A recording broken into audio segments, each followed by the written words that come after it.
Welcome to the Caretaker's Journey podcast. I am so glad you're here today. I'm Carol Leatham, your host. Today is a turning point in our January walk together. Up until now, we've been doing deep heart work, tending to wounds, restoring hope, remembering who you are in God. But today, we shift gears slightly. We move from the inside out. Today is about how you live your days. Because here's a truth that caretakers know too well. We can love God deeply. We can have purpose clearly and still burn out if our days have no rhythm. A couple of days ago, when we arrived here in Florida, we were unpacking the cars and walking into the rental house. And my daughter-in-law said, I'm looking forward to having a rhythm to my day and a rhythm for my kids. We had been traveling for almost 2 weeks. We're in a new city. We're in a new house. There's so many changes, and our rhythms have been totally and completely wiped out. We can have purpose clearly and still burn out if our days have no rhythm.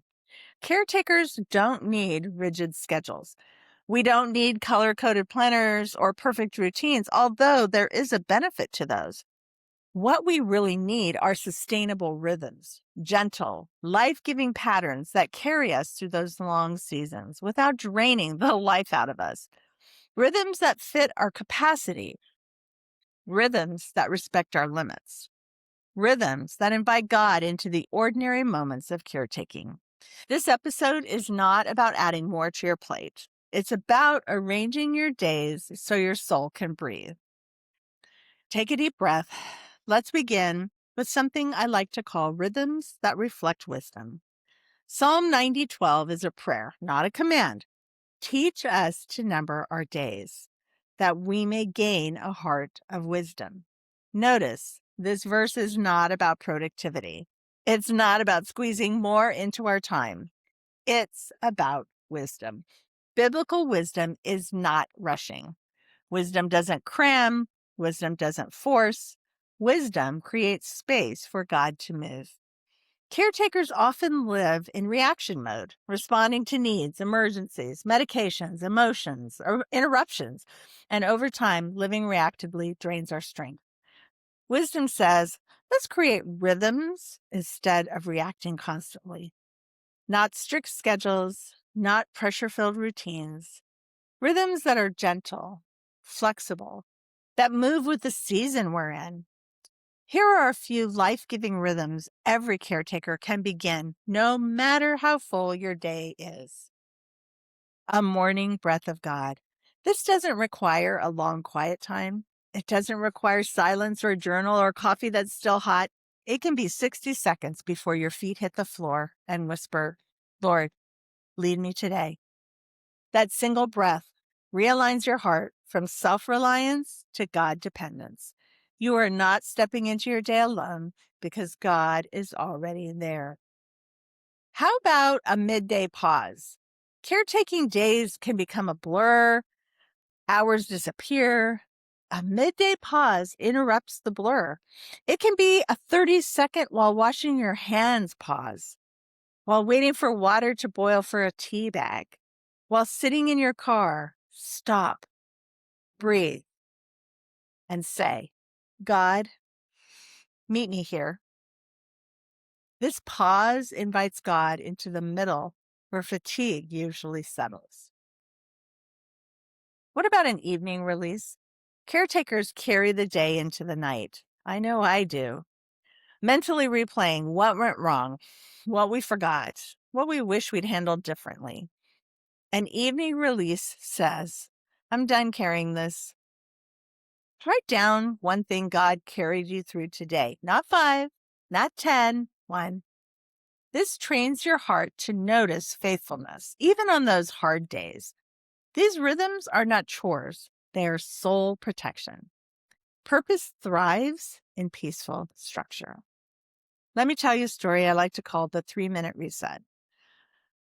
A caregiver I know was exhausted, physically worn down, emotionally short-tempered, spiritually disconnected, not because she didn't love God, not because she didn't love the person she was caring for. She was simply running on empty. She decided to try something simple, a 3-minute daily rhythm. Every day, no matter what, 1 minute to breathe, 1 minute to pray, 1 minute to stretch. That was it. She told me something that has stayed with me. She said, "Life didn't get easier. My caretaking didn't change, but I changed." She said I was calmer, kinder, more grounded. Not because circumstances shifted, but because she created a rhythm that kept her connected to God. 3 minutes didn't change her schedule, it changed her spirit. That's the power of rhythm. So here's a tip for you today. Pick one simple rhythm to start today. Not 3, not 5, not 10, not a full reset, just one. Here's a few ideas you might try. A morning scripture before your phone, a midday breath, evening gratitude, praying while you're giving your loved one medication, sitting down while the laundry runs, stretching while waiting on appointments. Small rhythms guard your soul. Consistency matters more than intensity. Our mini vacation for today is called The Rhythm of Peace. Let's slow down together and start breathing slowly and evenly.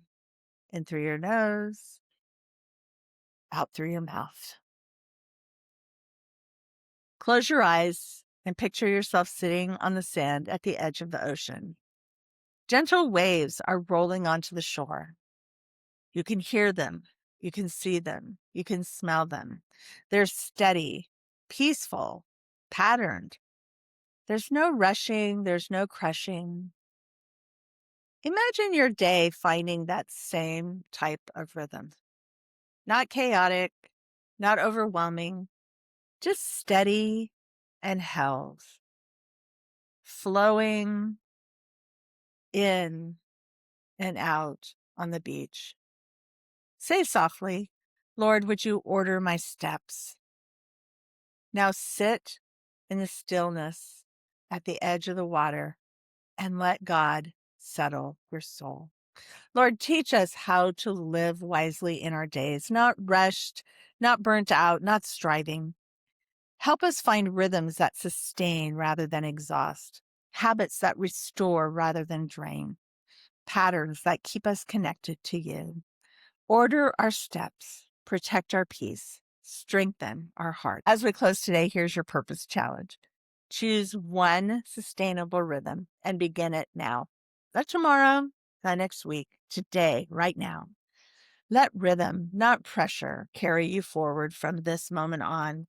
God is not asking for more from you. He is offering wisdom, and wisdom always leads to life. I'll be back tomorrow for another day. And until then, remember, it's all about Him.